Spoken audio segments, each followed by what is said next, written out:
Mummy, भैया का admission convent school में हुआ है, हमारा भी करवा दीजिए ना। हाँ मम्मी, हमें भी वहीं पढ़ने जाना है। देखो बेटी, गोलू भैया के पापा के पास बहुत पैसे हैं, वो पढ़ा सकते हैं। मेरे पास इतने पैसे नहीं हैं कि तुम लोगों को मैं पढ़ा पाऊँ। तुम लोग जहाँ पढ़ रही हो वहीं पढ़ो। नहीं, हमें भी वहीं पढ़ना है। मम्मी, आपके पास पैसे नहीं हैं? बड़े पापा से कहकर एडमिशन करवा दीजिए ना। बेटा, अगर वो लोग इस लायक होते तो कोई परेशानी ही नहीं होती, लेकिन मैं कुछ नहीं जानती हूँ, मुझे वहीं पढ़ना है। हाँ मम्मी, हम वहीं पढ़ने जाएंगे। हमें वहीं पे पढ़ना है। अच्छा ठीक है, शांत हो जाओ, शांत हो जाओ।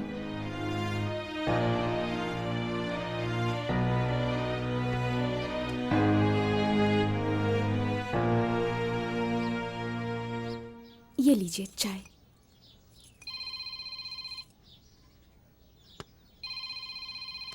राधा बहन का फोन? आखिर क्या बात होगी? फोन उठाओ, स्पीकर पे करो, हम भी तो सुने क्या बात है। हाँ राधा, बोलो, क्या हालचाल है? हाँ भैया प्रणाम, मैं ठीक हूँ भैया। भैया, एक परेशानी आ गई है। परेशानी? बताओ क्या हो गया? वो क्या है कि मेरे जेठ जी ने अपने बेटे का नाम कॉन्वेंट स्कूल में लिखवा दिया है। अब उन्हें देख के ये लोग भी जिद कर रही हैं कि हम भी उसी स्कूल में पढ़ेंगे। अरे राधा, ये तो बहुत अच्छी बात है। अगर दोनों बेटियां पढ़ लेंगी तो उनकी शादी में कोई दिक्कत नहीं होगी। वैसे भी आजकल सब पढ़ी लिखी लड़कियां ही ढूंढते हैं। अब वो सब तो ठीक है भाभी, लेकिन बाकी की चिंता तुम छोड़ दो और चुपचाप जाकर एडमिशन करवाओ।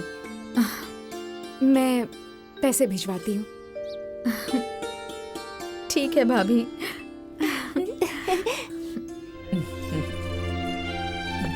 ठीक है बहन, रखता हूँ। इतनी देर क्यों हो गई? चाय बना रही है या बिरबल की खिचड़ी? महारानी ला रही होगी। पता नहीं महारानी कहाँ रह गई।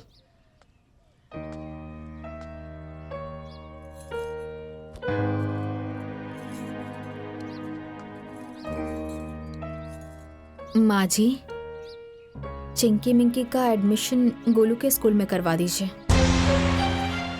ठीक से पढ़ लिख लेंगी तो अच्छा रहेगा। अच्छा, तो पढ़ा लिखा के कलेक्टर बनाओगी उन्हें? हैं? जहाँ पढ़ रही हैं उस स्कूल में पढ़ाई नहीं होती क्या? अरे पूरे गांव की लड़कियां तो वहीं जाती हैं पढ़ने के लिए। आई बड़ी कॉन्वेंट स्कूल में पढ़ने वाली। पता है तुम्हें 2000 रुपए महीने की फीस है वहाँ। कहाँ से आएगी? कौन भरेगा? पढ़ाने चली है। अरे सब महंगे स्कूल में पढ़ेंगे तो सरकारी स्कूल में कौन पढ़ेगा? अब माँ जी, आप लोग सिर्फ एडमिशन करा दीजिए, फीस मेरे भैया भर देंगे। हाँ? देख रही है माँ जी, बस अब यही बाकी रह गया था। सुनिए क्या कह रही है। अरे अपने मायके से पैसे मंगवा के गांव समाज में हमारी नाक कटवा देगी ये महारानी। अरे बेइज्जती करवाने पे तुली हुई है ये महारानी। सही कह रही हो बहू, मायके से पैसे मांगकर हमारे मुंह पर कालिक पोतना चाहती है। सुनो, यहाँ ये सब नहीं चलेगा। और हाँ, तुम्हारे भाई के पास इतना ही पैसा है ना, खजाना भरा है, तो ले जाकर पढ़ाए वहाँ। इस घर में ये सब नाटक नहीं चलेगा, समझ गई? जाओ, जहाँ पढ़ रही है ना वहीं पढ़ाओ। बड़ी आई पढ़ाने वाली। देखिए जी, मुझसे मेरी बेटी का दुख नहीं देखा जा रहा। उसका जीना वहाँ दुश्वार हो गया है। वो लोग उसके साथ एकदम सौतेले जैसा व्यवहार करते हैं। बात तो सही कह रही हो, लेकिन किया ही क्या जा सकता है? पिताजी, मेरी बात मानिए तो राधा को ले आइए। कुछ दिन यहाँ रहेंगी ना तो उनका मन हल्का हो जाएगा। सही कह रही हो बहू। ए बेटा। हाँ पिताजी। जाकर ले आओ उन लोगों को। ठीक है पिताजी, मैं कल ही जाकर ले आऊंगा। आपके छोटे बेटे ने तीनों बच्चों के नाम से LIC खुलवाया था। 2 साल पैसे भी जमा कर चुके हैं। 10,000 प्रति वर्ष की किस्त है। अब ड्यू डेट आ चुका है, तो आप लोग जल्दी से किस्त भर दीजिए। नहीं तो लेट फीस लगेगी। अरे बेटा, इतना पैसा कहाँ से आएगा? LIC खुलवाने वाला तो चला गया, अब किस्त कौन भरेगा? अब LIC चालू रखनी है तो किस्त तो भरनी ही पड़ेगी। बात तो सही है, लेकिन हम भरेंगे कैसे? जो भरने वाला था वो तो दुनिया छोड़कर चला गया। एक काम कीजिए, इन दोनों लड़कियों की LIC बंद कर दीजिए, मेरे बेटे गोलू की LIC चलने दीजिए बस। हाँ बेटा, ये बात तो एकदम सही है। LIC बंद कर दो और इन पैसों से ना गोलू की किस्त भर देंगे। देखिए 2 साल ही पैसा भरा हुआ है, सारे पैसे लैप्स हो जाएंगे, इसलिए इसे चलाने में ही फायदा है। हाँ माँ जी, चलने दीजिए ना, बच्चियों की शादी में काम आएंगे। देखो, अपना दिमाग अपने पास रखो, किस्त के पैसे तुम्हारे बाप के यहाँ से आएंगे। देखिए माँ जी, चलाना है तो चलाइए, नहीं चलाना है तो मत चलाइए, लेकिन बीच में मेरे बाबूजी को मत लाइए। जब देखो तब मेरे बाबूजी को बीच में लाती रहती है। चलो। घर में जब भी कोई बात होती है ये उसमें टांग जरूर अड़ाएगी। अरे जाने दो। ए बेटा, तुम ना सिर्फ गोलू की किस्त भर दो। ठीक है माँ।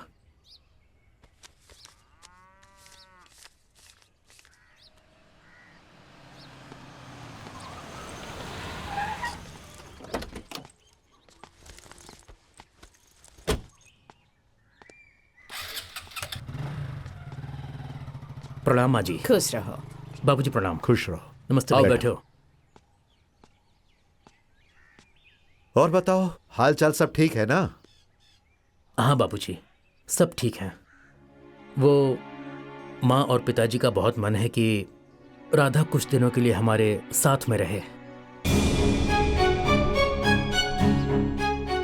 इसीलिए आज मैं यहाँ उसे लेने के लिए आया हूँ। अगर आप लोग विदा कर दें तो बहुत ही अच्छा होगा। वो क्या है कि कुछ दिन साथ में रह लेगी तो उसका मन भी हल्का हो जाएगा।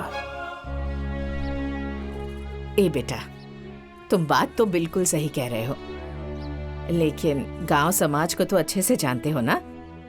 अरे लोग तरह तरह की बात बनाएंगे कि देखो, बेटे के मरते ही ये लोग बहू को संभाल नहीं पाए और मायके भेज दिया। ए बेटा, बहुत बदनामी हो जाएगी। नहीं माँ जी, ऐसी कोई बात नहीं है। कुछ दिन साथ में रह लेगी तो अच्छा रहेगा ना। बाकी आप लोग जब कहेंगे मैं आकर उसे छोड़ जाऊंगा। ठीक है।